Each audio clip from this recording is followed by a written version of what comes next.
Hello there and welcome back to St Albans. Unfortunately I don't have great news to share with you today. So I've just got down to the plot, and although there was no heavy rain at all last night, the plot has flooded on plot 79 again, and it's a bit worse than it has been the past couple of times as well, which is a bit frustrating. It is back up to the same sort of level, not quite as bad, but almost the same level as it was back in May, which is the last time that the water company turned off the pumping station without telling us in advance, and then it brought the flooding back and almost wiped out this top bit as well after we had sorted it back out in May. But it isn't quite that bad today, but it is still worse than it has been recently, so I will very quickly take you around and show you the situation as it is currently. Forewarning though, it's quite sad to look at.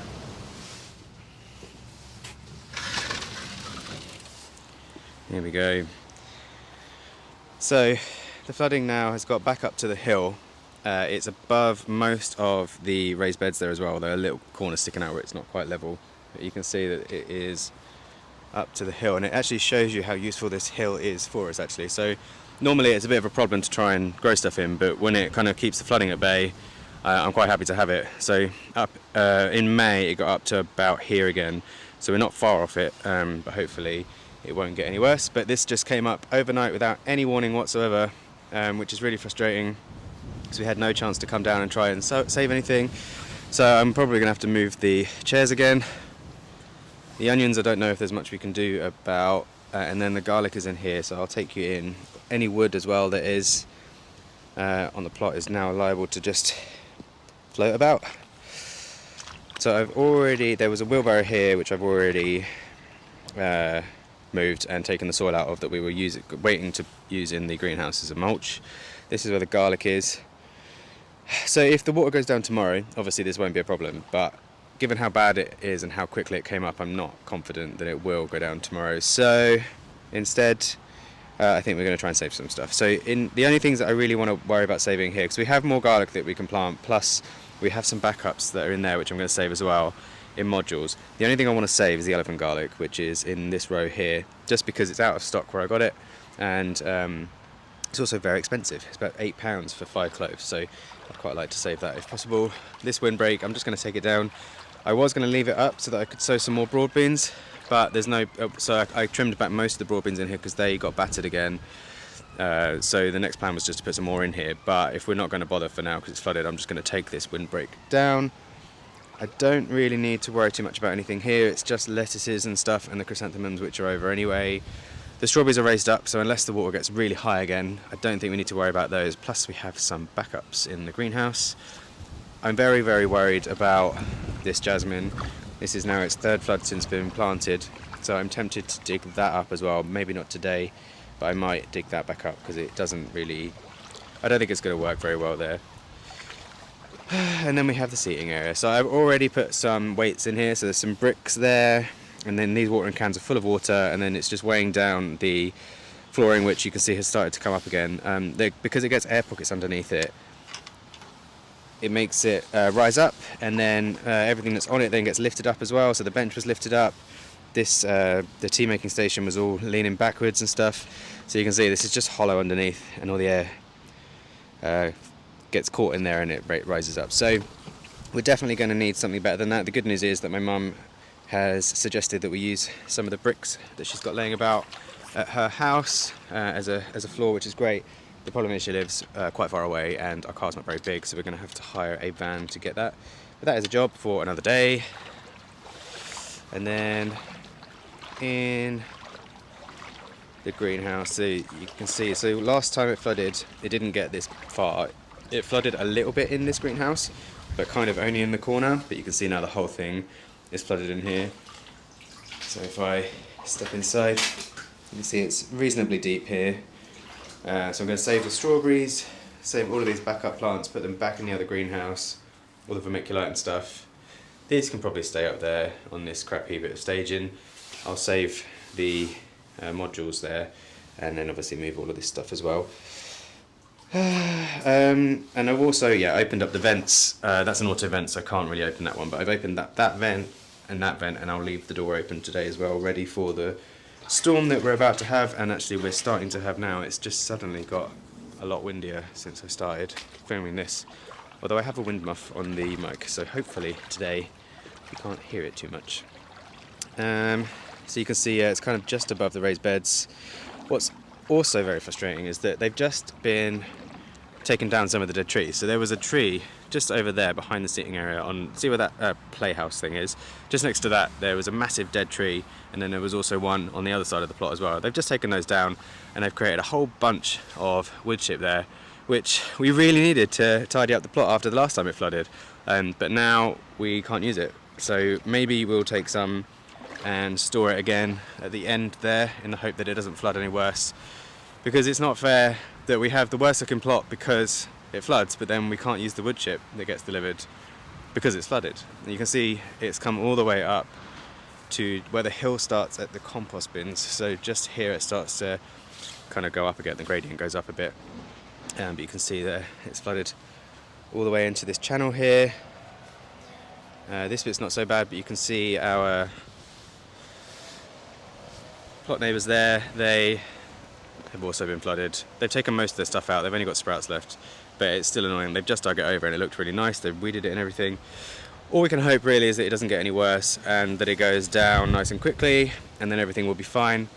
This plot back here, I think someone has just taken this plot on as well. We saw somebody down here yesterday starting to tidy it up and it's flooded. It's also a very low point. I'm hoping we can use some of those logs though, that'd be quite nice. They're the ones that have been taken down from that tree there. Oh, and actually while I'm talking about it, these boreholes here, so these blue poles that are in the ground, they were put in, about a month or two ago, can't remember exactly. They are there so that the water company can monitor the groundwater level. So there's one that's in really deep and one that's in not so deep, although they look the same level. And they have sensors in so they can measure the water pressure, and then they can figure out how high the water level is. So because one's in deeper, there's two different aquifers, I think it's called, a deep one and a shallow one. The shallow one is the one that's causing us the most problems, I believe. And they've meant to have these here specifically so that they can forewarn us if there's going to be any floods or anything that we need to worry about. We've received absolutely no information until this morning when we got an update from the association for a letter that was dated the 22nd of November, so a little while ago, but we've only just received it, and it said that the nearby pumping station works that have taken the pumping station offline, I think they took that offline at the end of September, and they were meant to have finished the works on it by the start of November.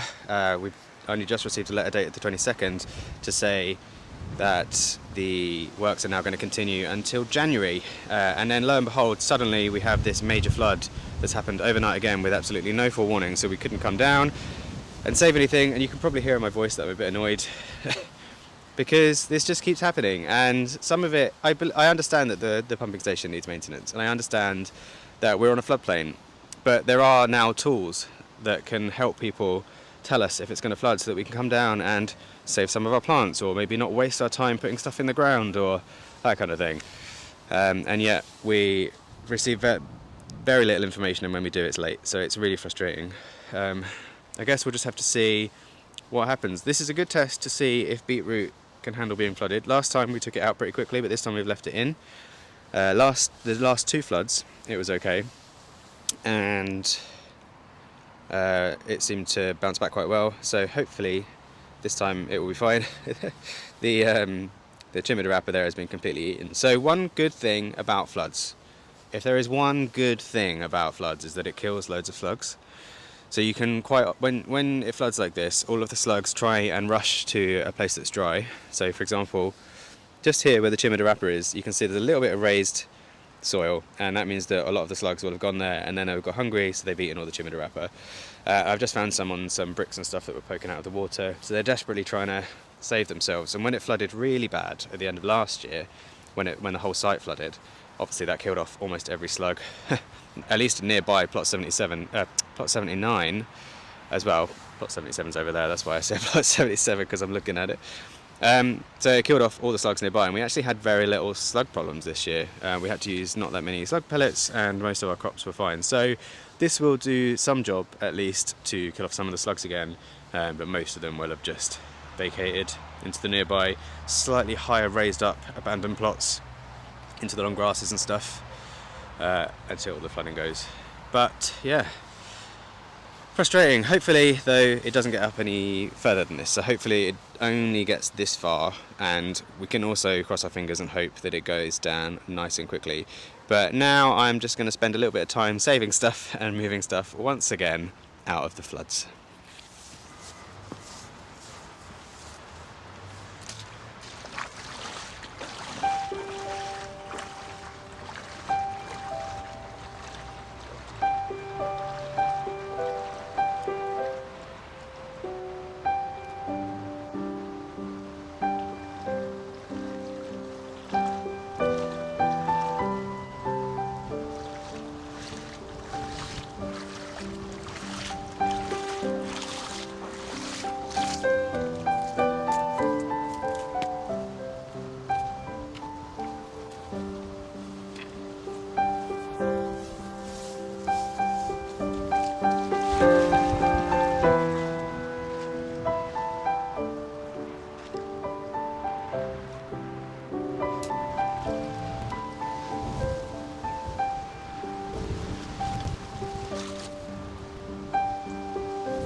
There we go, I'm very windswept, and I've saved a few bits and bobs, but there's not really much more now that we can do. We just have to kind of cross our fingers and hope.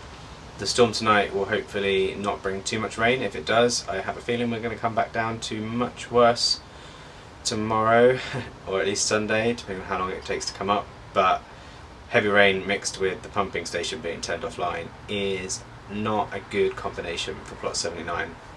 Hopefully though this does explain a bit more about why we have two plots. Plot 12 is completely fine at the moment and will continue to be unless things get really bad, so we are not going to be giving that up anytime soon.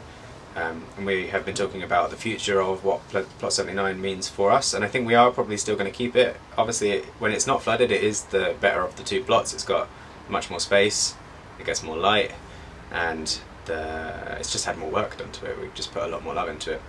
So the future of plot 79 will probably end up looking a bit more like it will be a place that we grow stuff in the summertime and in the springtime, and plot 12 will then end up being the plot where we grow things that need longer to grow, or the more perennial things, so like garlic and onions and most brassicas, especially sprouts and broccoli and that kind of thing. That will all go on to plot 12 eventually, once it's a state where we have some nice beds and things, and that will be where the shed is as well, because that's got the most space, and we don't want to buy a brand new shed and then for it to end up being flooded out every few months. So that's what plot 12 will be for, and then plot 79 will be for things like peas and short-term things like radishes and, you know, that kind of thing, basil, and like seasonal stuff that doesn't need an insane amount of time to grow and doesn't matter too much if we only have a few months of a dry plot.